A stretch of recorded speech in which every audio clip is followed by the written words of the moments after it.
Hello, my name is Leif Gjerde.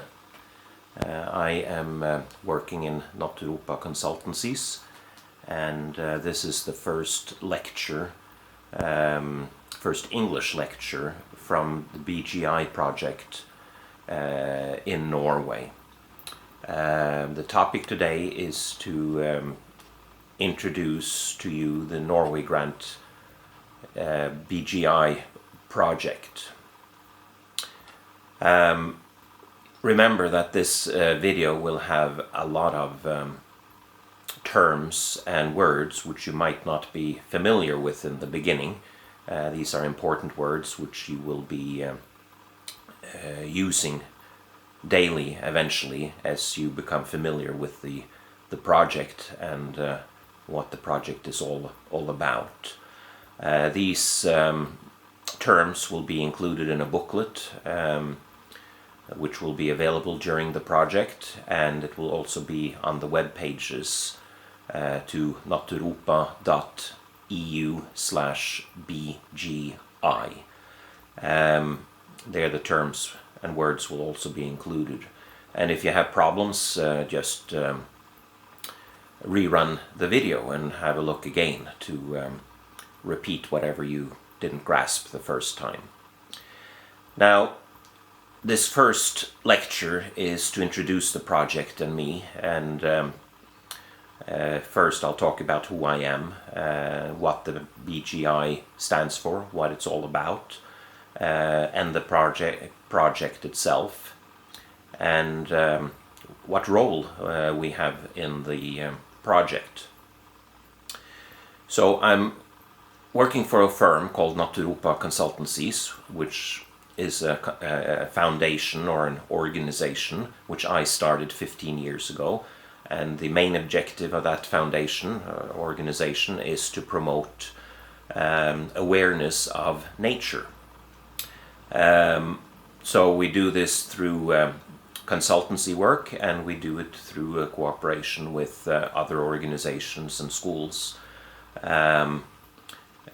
connected to different topics which we have the competence in. I am born in 1965, so just figure out how old I am. I started with nature when I was 10 years old. I started with making bird boxes, among others for this guy here. So both owls and regular birds like flycatchers and tits, starlings, and eventually through the years I started more and more to work with amphibians and bats.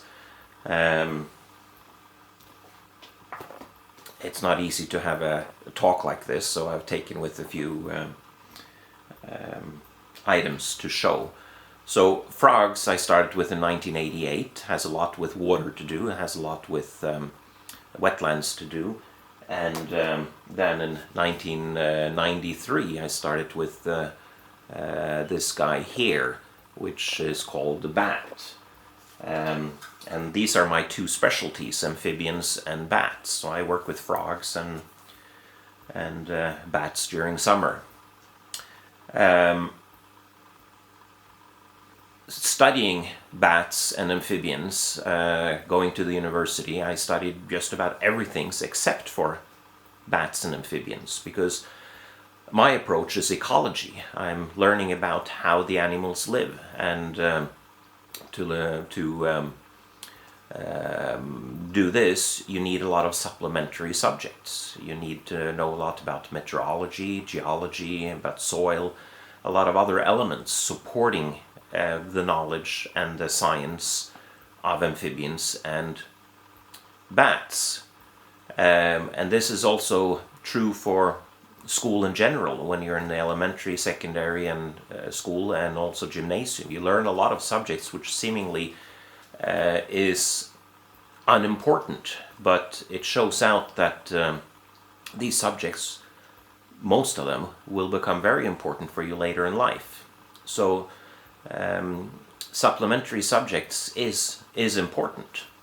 And I've noticed that also for working with amphibians and bats. It's a lot of things I need to learn later on, which I didn't learn during school. I had to actually learn more